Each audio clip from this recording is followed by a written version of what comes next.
समाजशास्त्राचा परिचय प्रथम सत्रामध्ये आपण पहिले 2 लेक्चर बघितले आहेत. त्यामध्ये समाजशास्त्राचा अभ्यास काय आहे, कोणती प्रकरणं आहेत त्याचं विश्लेषण, आणि दुसऱ्या मुद्द्यामध्ये समाजशास्त्राच्या उदयाची पार्श्वभूमी बघितलेली आहे. ही पार्श्वभूमी बघत असताना युरोपमधील जो प्रबोधनाचा कालखंड आहे आणि या कालखंडामध्ये जे विचारवंत आणि ज्या काही गोष्टी घडल्यात, संशोधन, मानवी वर्तनाचा अभ्यास जे आपण अभ्यासला आहे. आपण तिसऱ्या आपल्या लेक्चरमध्ये समाज जे पाश्चिमात्य समाजशास्त्रज्ञ आहेत, या पाश्चिमात्य समाजशास्त्रज्ञांचा परिचय करून घेणार आहोत. आपण पहिलं नाव जे बघितलं आहे ते ऑगस्ट कॉम्ट.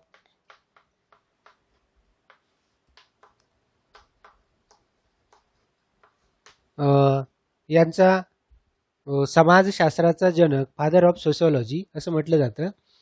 ऑगस्ट कॉम्ट यांना त्यांचा परिचय आपण करून घेतला आहे. त्यांनी the course of positive philosophy या ग्रंथामध्ये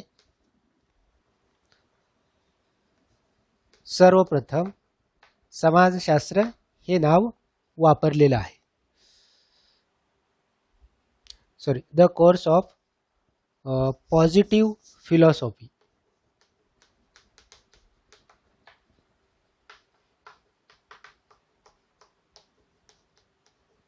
या ग्रंथामध्ये समाजशास्त्र हे नाव वापरलेलं आहे आणि त्यांनी मांडलेला 3 अवस्थांचा नियम हा आपण बघितला.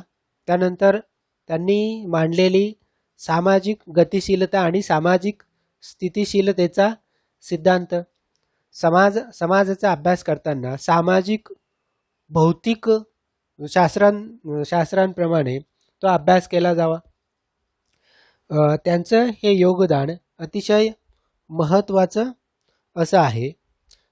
पुढचं आपण समाजशास्त्रज्ञ बघतो आहोत ते म्हणजे कार्ल मार्क्स. कार्ल मार्क्स हे एक प्रसिद्ध असं नाव आहे की ज्यांना वर्ग संघर्षाचा जनक असं देखील म्हटलं जातं.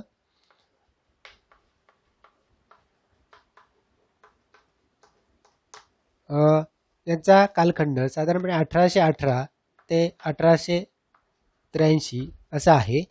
कार्ल मार्क्स यांचं लिखाण हे प्रचंड गाजलेलं आहे आणि त्यांनी या काळामध्ये औद्योगिकरणाचा कालखंड आणि भांडवलशाहीचा उदय होत असताना कामगारांना जे काम करावं लागत होतं आणि मिळणारं उत्पन्न यामध्ये प्रचंड प्रमाणात तफावत होती आणि म्हणून जो मालक वर्ग होता, भांडवलदार वर्ग होता, यांना प्रचंड प्रमाणात नफा मिळत होता आणि उत्पादन साधनांची मालकी भांडवलदारांची असल्यामुळे अतिरिक्त जो नफा आहे तो भांडवलदारांना मिळत होता आणि कामगारांबाबतचे कोणतेही असे नियम नव्हते. किती तास काम करावं, करू नये, याबाबतचे कोणतेही नियम कायदे हे कामगारांबाबत नव्हते आणि म्हणून अशा परिस्थितीमध्ये कार्ल मार्क्सने आर्थिक घटकाला विशेष महत्त्व देऊन केंद्रस्थानी ठेवून संपूर्ण लिखाण किंवा आपले विचार मांडलेले आहेत. त्यांचा दास कॅपिटल, कम्युनिस्ट मॅनिफेस्टो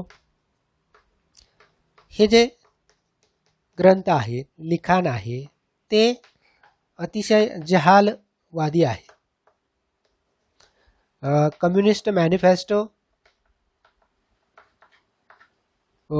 कामगारांचा जाहीरनामा, ही जी पुस्तकं आहेत ही अतिशय महत्त्वाची आहेत आणि कार्ल मार्क्स आणि त्यांच्या बरोबर असणारा एंजल्स म्हणून त्यांचा एक मित्र होता, या दोघांनी मिळून बरंचसं लिखाण केलेलं आहे. होली फॅमिली म्हणून एक ग्रंथ त्यांनी लिहिला आहे. त्यानंतर अतिरिक्त मूल्याचा सिद्धांत,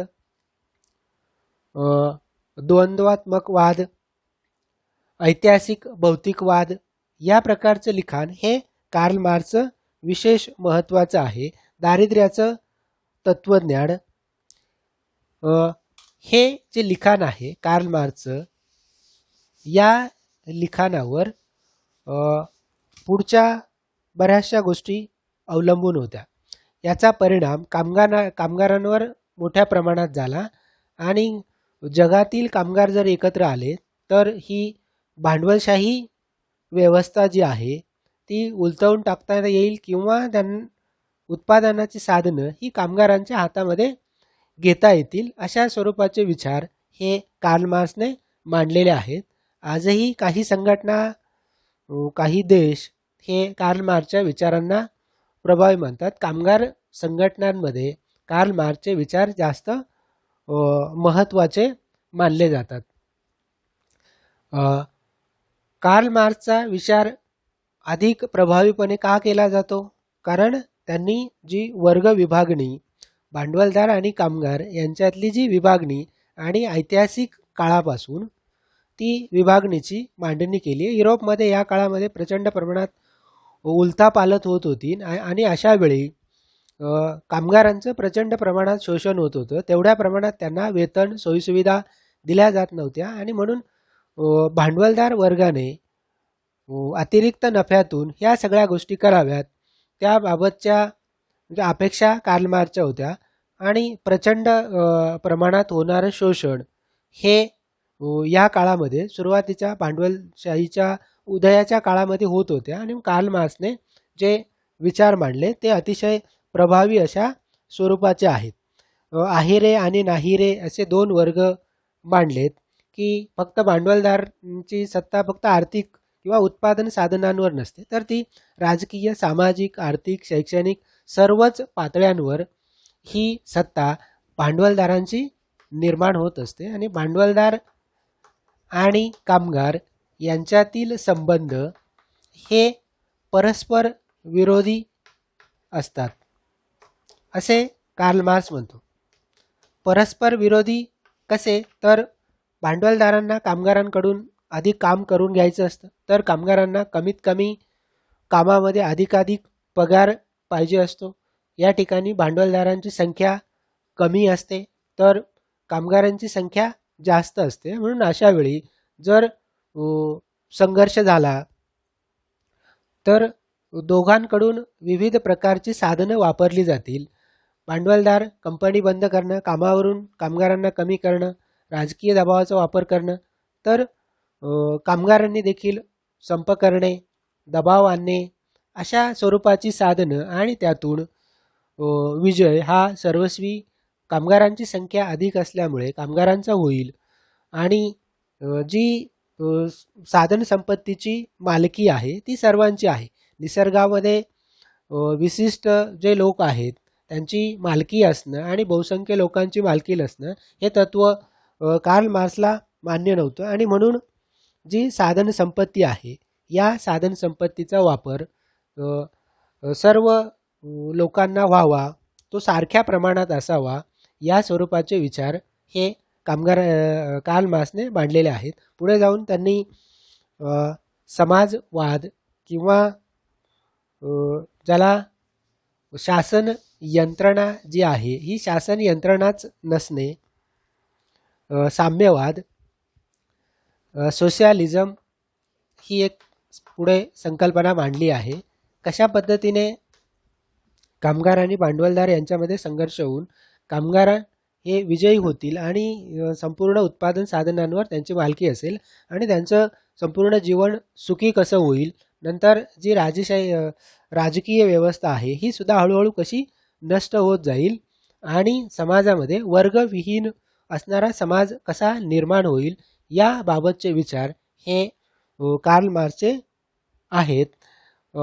साम्यवादाची जी संकल्पना आहे ती याच प्रकारची वर्गविहीन समाजाची आहे. अधिकाधिक जे भांडवलदार वर्ग आहे त्या वर्गांकडून अधिक टॅक्स गोळा करावा आणि सामाजिक कल्याण कार्यक्रमांवर तो वापरावा, या स्वरूपाचे नंतरच्या काळामध्ये म्हणजे त्यामध्ये सुधारणा करून या सगळ्या कायदे, कामगारांबाबतचे कायदे, कामगारांना मिळणाऱ्या सुखसुविधा या पुरवल्या गेल्या. हळूहळू त्यामध्ये सुधारणा होत गेल्याचं दिसतं. वर्गविहीन समाजाचं स्वप्न हे अजून कार्ल मार्क्सचं अस्तित्वात आलेलं नाही आणि येईल की नाही शक्यता नाही, पण सांगता येत नाही की भविष्यात अशी परिस्थिती पुढील काही शतकांमध्ये होऊ शकते. तशा स्वरूपाचे विचार हे कार्ल मार्क्सने मांडलेले आहेत. आज तरी कार्ल मार्क्सचे विचार हे पूर्णपणे यशस्वी किंवा ते फारसे लागू ठरले नाही. भारतामध्ये तर परिस्थिती पूर्णपणे वेगळी आहे. भारतामध्ये विविध प्रांत, धर्म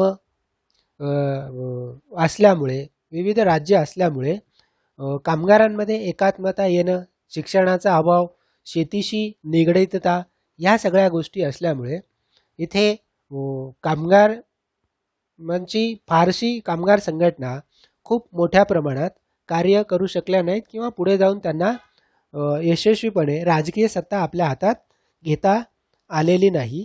ही राजकीय सत्ता देखील जे कामगार संघटना होत्या त्या कामगार संघटनां जे राजकीय पक्ष होते ते राजकीय पक्ष हेच कामगार संघटनांचे पुढारी राहिलेत आणि त्यांनी ते आपल्या पक्षासाठी या संघटनांचा वापर करून घेतल्याचं दिसतं. नंतर दुसरे पाश्चिमात्य जे विचारवंत आहेत ते म्हणजे हर्बर्ट स्पेन्सर.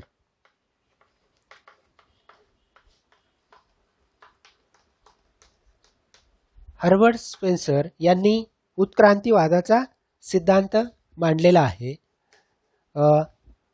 हा उत्क्रांतीवादाचा सिद्धांत व्यापक स्वरूपात हर्बर्ट स्पेन्सर यांनी मांडलेला आहे. त्यांचा कालखंड 1820 ते 1903 असा आहे.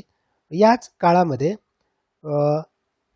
कार्ल मार्क्सचं एक प्रिन्सिपल ऑफ सोशॉलॉजी हे एक क्रमिक पुस्तक, समाजशास्त्रासाठी अतिशय महत्त्वाचं असं क्रमिक पुस्तक आहे. कार्ल मार्क्सने उत्क्रांतीवादाचा सिद्धांत हा व्यापक स्वरूपात मांडला आणि तो संपूर्ण समाजाला लागू केला. हा सिद्धांत प्रथम चार्ल्स डार्विन यांनी उत्क्रांतीवादाचा सिद्धांत हा जीवशास्त्राच्या संदर्भात मांडलेला आपल्याला दिसतो. तोच सिद्धांत हर्बर्ट स्पेन्सर यांनी हा समाजशास्त्रामध्ये व्यापक स्वरूपात मांडलेला आहे. समाजाची उत्क्रांती साधेपणाकडून गुंतागुंतीच्या अवस्थेकडे होत जाते आणि ज्याप्रमाणे मानवी शरीर आणि मानवी समाज यांची तुलना ही हर्बर्ट स्पेन्सरने केलेली आहे. मानवी समाज आणि मानवी शरीर म्हणजे काय? ज्याप्रमाणे मानवी शरीराचे विविध अवयव हे वेगवेगळ्या स्वरूपाचं कार्य करत असतात, पण ते एकमेकांशी निगडीत असतात. एक अवयव हा दुसऱ्या अवयवावर अवलंबून असतो.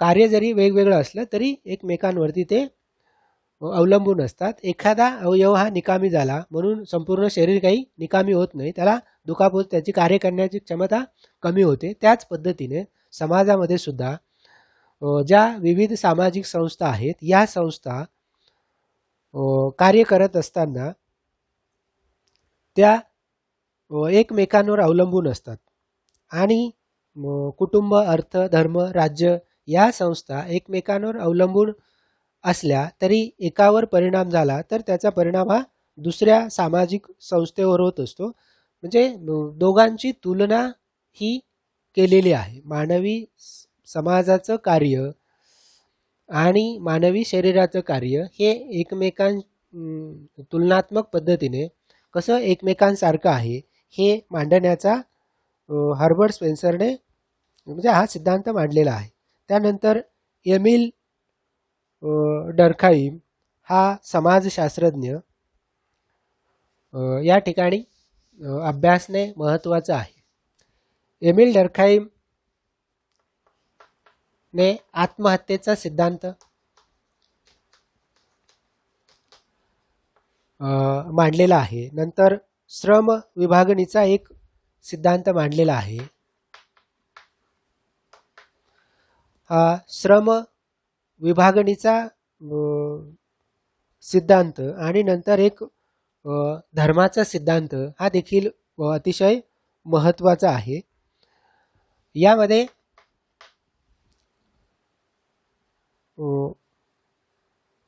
आत्महत्येच्या सिद्धांतामध्ये माणूस आत्महत्या का करतो हे यापूर्वी फक्त मानसशास्त्रीय कारण सांगितलं जात होतं, पण ते समाजशास्त्रीय कारण कसं आहे हे एमिल डर्कहाइमने स्पष्ट करून दिलेलं आहे. 3 जे आत्महत्येचे प्रकार आहेत ते त्यांनी मांडलेत. एक समाजापासून जेव्हा माणूस दूर जातो तेव्हा तो आत्महत्या करतो, आणि दुसरं परार्थवादी स्वतःपासून दूर गेल्यानंतर, आणि तिसरा जो प्रकार आहे की या प्रकारामध्ये माणूस स्वतःपासून, समाजापासून आणि समाजाच्या दबावातून तो आत्महत्या करतो. त्याला सामाजिक कारणं कशी जबाबदार आहेत. उदाहरणार्थ एखादी गोष्ट एखाद्या व्यक्तीकडून झाली नाही आणि समाज त्याला काय म्हणेल, आणि म्हणून समाजाच्या दबावापोटी तो माणूस कशी आत्महत्या करतो. आणि दुसरं म्हणजे स्वतःपासून की माझा काही उपयोग नाही. औद्योगिकरणाच्या कालखंडामध्ये तीच कामं कारखान्यांमध्ये सातत्याने करावी लागत असल्यामुळे जो कार्ल मार्क्सने परात्मतेचा सिद्धांत मांडला तो काहीसा प्रकार या ठिकाणी एमिल डर्कहाइमच्या परार्थवादी प्रकाराला लागू होतो. आणि या दोन्ही प्रकारांनंतर समाजाचा दबाव जेव्हा व्यक्तीवर तयार होतो तेव्हा एक माणूस आत्महत्या करतो. हे स्व म्हणजे स्वतः माणूस या सर्व दबावांना, म्हणजे समाजाच्या सामाजिक कारणांमुळेच तो माणूस आत्महत्या करतो हे या ठिकाणी एमिल डर्कहाइमला स्पष्ट करावयाचं आहे. त्याचा जो धर्माचा सिद्धांत आहे हा सिद्धांत देखील महत्त्वाचा आहे. धर्माच्या सिद्धांतामध्ये याच पद्धतीने धर्म ही संकल्पना मानवी जीवनासाठी आवश्यक असली तरी ती धार्मिक दबावातून, उदाहरणार्थ एखाद्या मंदिरामध्ये कोणी एखाद्या व्यक्तीने गैरवर्तन केलं आणि त्या ठिकाणी त्याला जर कोणी पाहण्यासाठी नसेल, समाजातील एखाद्या व्यक्तीने त्याला पाहिलं नसेल, तर त्याचं वर्तन हे चुकीचं आहे, अयोग्य आहे हे ठरवता येत नाही. पण तीच गोष्ट जर त्याने सर्वांसमोर केली, देवाच्या बाबतीत, धर्माच्या बाबतीत त्याचं उल्लंघन केलं, तर त्या व्यक्तीला शिक्षा होते. म्हणजे इथे कोणत्याही प्रकारे देव किंवा जादूटोना किंवा ही शक्ती नसून ही शक्ती कोणाची आहे? समाजाची आहे. ही समाजाची शक्ती म्हणजे धर्म किंवा त्याचं पुढचं रूप देव, आणि ह्या समाजाच्या शक्तीचंच रूपांतर देवामध्ये, धर्मामध्ये होत असतं. हे या ठिकाणी एमिल डर्कहाइमने स्पष्ट केलेलं आहे. नंतर पुढचा जो समाजशास्त्रज्ञ आहे तो मॅक्स वेबर.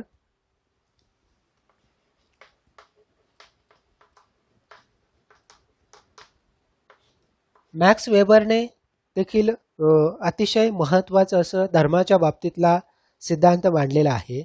त्याचा कालखंड 1864 ते 1920 असा आहे. मॅक्स वेबरचं धर्माच्या बाबतीतलं द प्रोटेस्टंट इथिक्स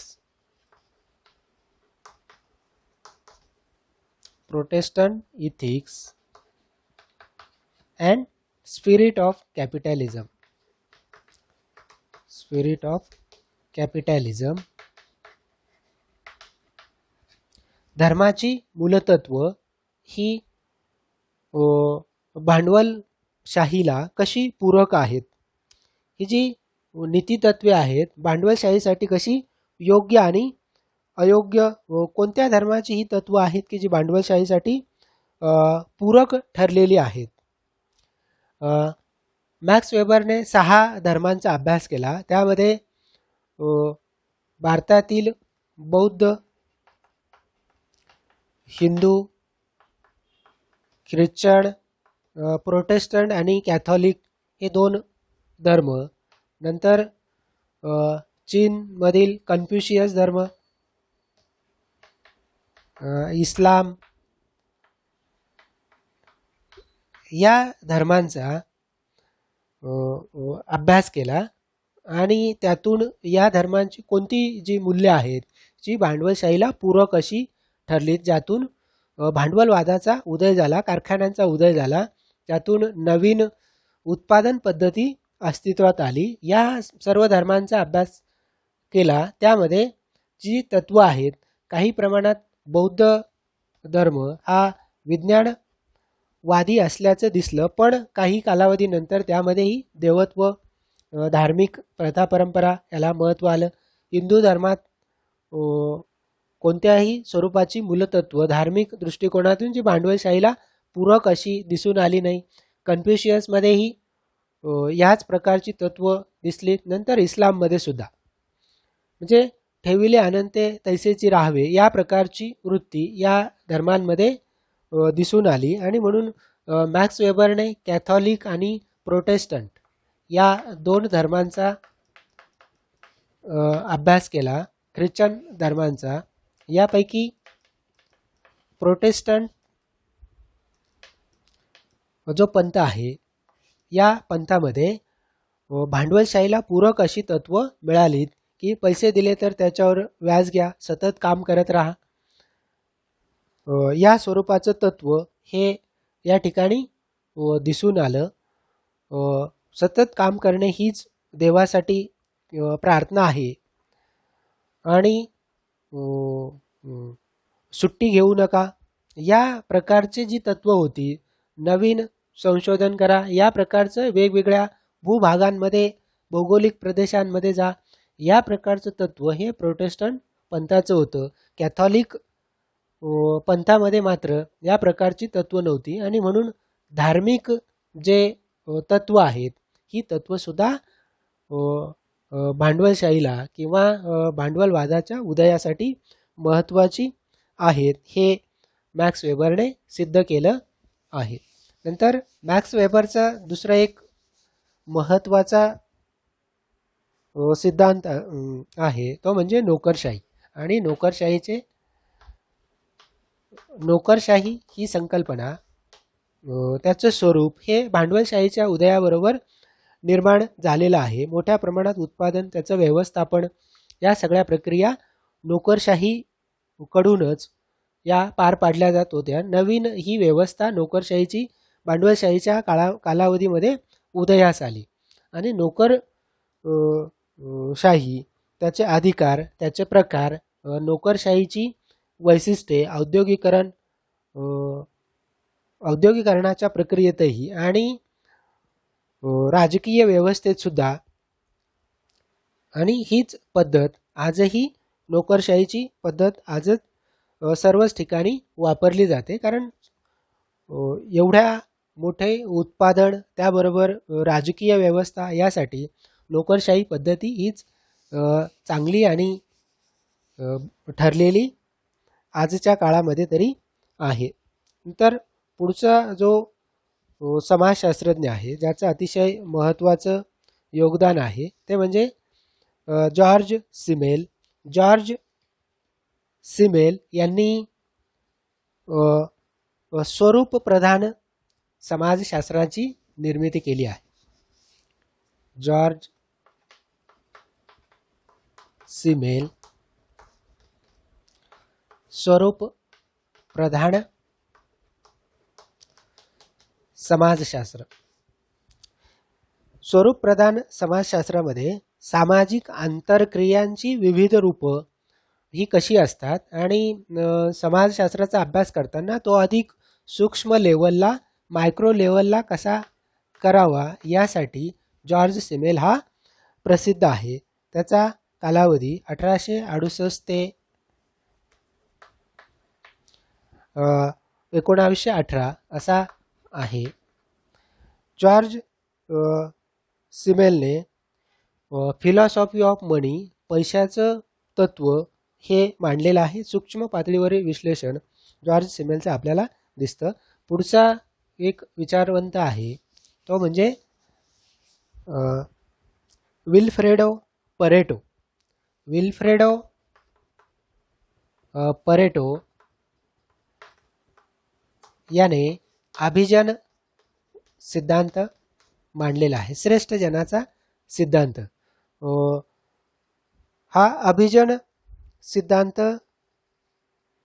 म्हणजे काय तर जे राजकीय प्रक्रियेमध्ये जे लोक इलाइट गट्स ज्यांच्याकडे सत्ता जाते पुन्हा 5 वर्षाने दुसऱ्या गटाकडे विरोधी पक्षाकडे जाते म्हणजे ही प्रक्रिया चालू असते. सत्ताधारी पक्ष किंवा वरचा वर्ग जो आहे तो वर्ग म्हणजे श्रेष्ठ जन होय असा अर्थ. आणि सामाजिक परिवर्तनाचा चक्राकार सिद्धांत हा परेटोने मांडलेला आहे. साधारणपणे 1848 ते 1923 हा परेटोचा कालखंड आहे.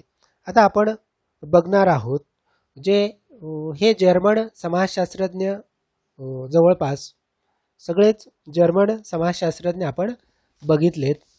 यांचं समाजशास्त्रातलं योगदान विविध प्रकारच्या विषयांवर सूक्ष्म असं शास्त्रीय असं अभ्यास हा समाजशास्त्राच्या उदयाच्या पार्श्वभूमीसाठी महत्त्वाचा ठरला आहे. अमेरिकन काही समाजशास्त्रज्ञांचं योगदानही यामध्ये महत्त्वाचं आहे. हे अमेरिकन समाजशास्त्रज्ञ कोण तर या ठिकाणी पहिलं नाव घेतलं जातं विल्यम ग्रॅहम समनेर. समनेर यांचं नाव घेतलं जातं. यांनी फॉल्कवेज लोकरूढी हे लोकरूढींवर एक पुस्तकच लिहिलेलं आहे की लोकरूढी या समाजासाठी कशा महत्त्वाच्या असतात किंवा हानिकारक सुद्धा काही लोकरूढी असतात आणि या लोकरूढींचं पुढे जाऊन कायद्यामध्ये देखील रूपांतर कसं होतं हे यातून स्पष्ट केलेलं आहे. लोकनीती आणि स्वसमूह श्रेष्ठतावाद ही एक संकल्पना समनेरची अतिशय महत्त्वाची आणि प्रसिद्ध आहे. पुढचं एक नाव आहे थर्स्टन वेबलेन. वेबलेन यांनी अमेरिकेतील उच्चभ्रू जीवन जगणाऱ्या लोकांची जीवन पद्धती स्पष्ट केलेली आहे. उच्चभ्रू जीवन पद्धतीचं विश्लेषण हे थर्स्टन वेबलेनने केलेलं आहे. नंतर अमेरिकन दुसरा पुढचा समाज जॉर्ज हर्बर्ट स्मिड यांनी माइंड सेल्फ अँड सोसायटी हे एक गाजलेलं पुस्तक लिहिलेलं आहे. नंतर चार्लस कुले हे एक नाव आहे चार्लस कुले. त्याच्या अगोदरचं जॉर्ज हर्बर्ट मीड हे यांनी स्वतः मन स्वतः आणि समाज या स्वरूपाचं पुस्तक महत्त्वाचं पुस्तक आहे. नंतर चार्लस कुले यांचं human nature and the social order हे एक पुस्तक. सोशियल ऑर्गनायझेशन हा एक ग्रंथ लिहिला. हे 2 ग्रंथ लिहिले आहेत. सोशियल ऑर्गनायझेशन त्यांचं आपल्या अभ्यासासाठी देखील त्यांची संकल्पना अभ्यासली जाते. प्राथमिक समूह आणि दुय्यम समूह तृतीय समूह या समूह हे समूह कसं काम करतात त्या संबंधितली संकल्पना ही चार्लस कुले यांनी मांडलेली आहे. त्यानंतर टॉलकॉट पार्सन, रॉबर्ट मर्टन यांनीही एक संरचनात्मक कार्यवाद हा सिद्धांत मांडलेला आहे. म्हणजे या शास्त्रज्ञांचं योगदान हे समाजशास्त्राच्या पार्श्वभूमीमध्ये उदयामध्ये महत्त्वाचं ठरतं. आपण पुढच्या आपण लेक्चरमध्ये भारतातील समाजशास्त्रज्ञांचं योगदान अभ्यासणार आहोत. धन्यवाद.